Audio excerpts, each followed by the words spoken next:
ഡൽഹി മുഖ്യമന്ത്രി അരവിന്ദ് കെജ്രിവാളിന്റെ PA ബിഭവ് കുമാറിന്റെ അറസ്റ്റിനെതിരെ BJP ആസ്ഥാനത്തേക്ക് ഇന്ന് ആം ആദ്മി പാർട്ടിയുടെ പ്രതിഷേധം. അരവിന്ദ് കെജ്രിവാളിന്റെ നേതൃത്വത്തിൽ നടക്കുന്ന പ്രതിഷേധത്തിൽ മന്ത്രിമാരും ജനപ്രതിനിധികളും ഉൾപ്പെടെയുള്ളവർ പങ്കെടുക്കും. ബിഭവ് കുമാറിനെ തീസ് ഹസാരി കോടതി 5 ദിവസത്തെ പോലീസ് കസ്റ്റഡിയിൽ വിട്ടു. വിവരങ്ങളുമായി ഡൽഹിയിൽ നിന്ന് അച്യുതൻ ചേരുകയാണ്. Achuthan, very good morning. വീണ്ടും ഡൽഹി രാഷ്ട്രീയം കലുഷിതമാവുകയാണ്. അരവിന്ദ് കെജ്രിവാളിന്റെ തിരിച്ചുവരവോടുകൂടി ആം ആദ്മി പാർട്ടി സ്കോർ ചെയ്തു എന്ന് കരുതിയിരിക്കുമ്പോഴാണ് പുതിയ വിവാദം വരുന്നത്. ഇതിനെ ആം ആദ്മി പാർട്ടി ഏത് രീതിയിൽ പ്രതിരോധിക്കും? എന്താണ് അവരുടെ ഒരു പദ്ധതി ഇപ്പോൾ?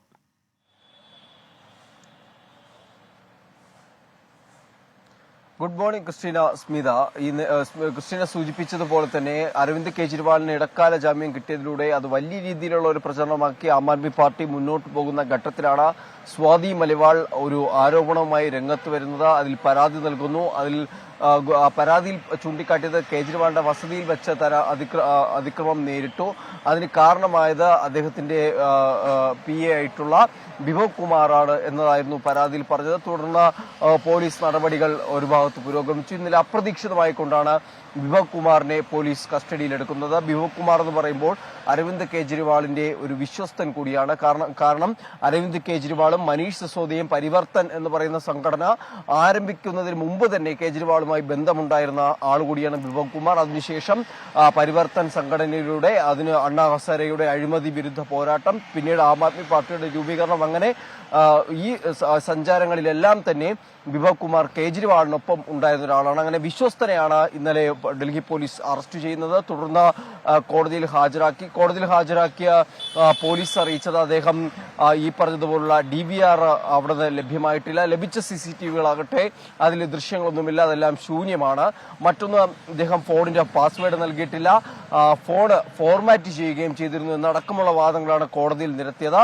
എന്നാൽ അഭിഭാഷകൻ പറഞ്ഞു ഈ CCTV ദൃശ്യങ്ങൾ അത് ഗേറ്റ് മുതൽ റെസിഡൻഷ്യൽ ഏരിയ വരെയാണ് മാത്രമാണുള്ളത്. അതിനപ്പുറത്തേക്ക് വരുമ്പോൾ ഈ സംഭവം നടന്നു എന്ന് പറയുന്ന ഡ്രോയിങ് റൂമിലൊന്നും CCTV ദൃശ്യങ്ങളില്ല എന്നത് മറുവാദമായി ഉയർത്തി. പക്ഷെ എന്തായാലും കോടതി ഇപ്പോൾ 5 ദിവസത്തെ കസ്റ്റഡിയിലാണ് വിട്ടിരിക്കുന്നത്. മറ്റൊന്ന്, ഈ വിഷയത്തെ രാഷ്ട്രീയമായി പ്രതിരോധിക്കുക എന്നുള്ളതാണ് ആം ആദ്മി ചെയ്യുന്നത്. കാരണം സ്വാതി മലിവാൾ ആരോപണം നിരത്തിയതിന് പിന്നാലെ തന്നെ സ്വാതിയെ തള്ളിപ്പറഞ്ഞുകൊണ്ട് ആം ആദ്മി രംഗത്ത് വരികയാണ് ഉണ്ടായത്. കാരണം BJPയുടെ ഏജന്റ് എന്നാണ് നേതാക്കൾ ആവർത്തിച്ചു പറയുന്നത്.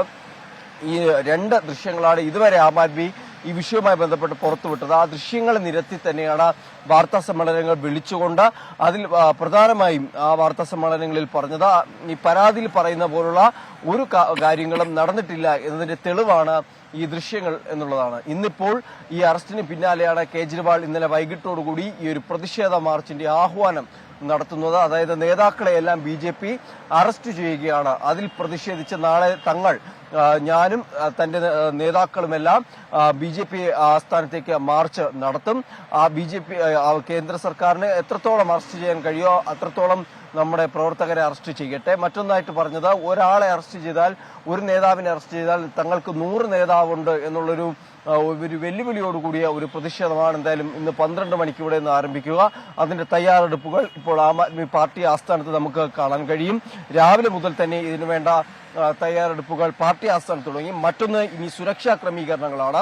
കാരണം BJP ആസ്ഥാനത്തേക്ക് മാർച്ച് നടത്താൻ ഇതിനു മുൻപ് നടത്തിയത് അരവിന്ദ് കെജ്രിവാളിന്റെ അറസ്റ്റിന്റെ സമയത്താണ്. അന്ന് ആം ആദ്മിയുടെ വലിയ പ്രവർത്തകരായിരുന്നു ഇവിടെ സംഘടിച്ചുകൊണ്ട് BJP ആസ്ഥാനത്തേക്ക് മാർച്ച് നടത്താൻ ശ്രമിച്ചത്. പക്ഷെ അന്ന് ബാരിക്കേഡ് ഈ ഭാഗത്ത് തന്നെ പോലീസ് നിരത്തിക്കൊണ്ട് ഏതാണ്ട് 3 നിരയായിട്ട് ബാരിക്കേഡുകൾ നിരത്തിക്കൊണ്ട് പോലീസ് മാർച്ചിന് തടയുകയായിരുന്നു. ആദ്യ നിര ഈ ആം ആദ്മി പാർട്ടി ഓഫീസിന് മുൻപിലായിരുന്നു ബാരിക്കേഡിന്റെ നിര ഉണ്ടായിരുന്നത്. അതിനുശേഷം അതിന്റെ പുറകിലായി, അങ്ങനെ 3 നിരയിലായിട്ട് ഈ പ്രവർത്തകരെ തടഞ്ഞു. പക്ഷെ പ്രവർത്തകർ ആ സമരത്തിന്റെ രൂപം മാറ്റിക്കൊണ്ട് അതൊരു റോഡ് ഉപരോധത്തിലേക്ക് മാറുകയായിരുന്നു. കാരണം ഇവിടെ നിന്ന് ITOയിലേക്ക് മാർച്ച് ചെയ്ത് റോഡ് ഉപരോധിക്കുന്ന തരത്തിലേക്കായിരുന്നു പ്രവർത്തകർ ആ പ്രതിഷേധ രീതി മാറ്റിയത്. അങ്ങനെ അന്ന് തന്നെ വലിയ ശക്തമായ സുരക്ഷാ ക്രമീകരണങ്ങളാണ് ഒരുക്കിയത്. ഇന്നിപ്പോൾ രാവിലെ നമ്മൾ നോക്കുമ്പോൾ ആ സുരക്ഷാ ബാരിക്കേഡുകളൊന്നും നിരത്തിയിട്ടില്ല. പക്ഷെ ബാരിക്കേഡുകളെല്ലാം ശരി.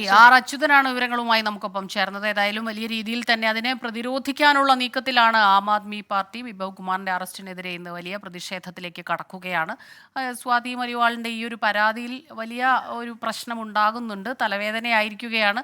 അത് ഏത് രീതിയിൽ ആം ആദ്മി പാർട്ടി നേരിടും എന്നുള്ളത് ചെസ്സുകളി പോലെയാണ് രാഷ്ട്രീയം എന്ന് പറയുന്നത്. ഓരോ കരുനീക്കങ്ങളും ആ രീതിയിലാണ് നടക്കുന്നത്.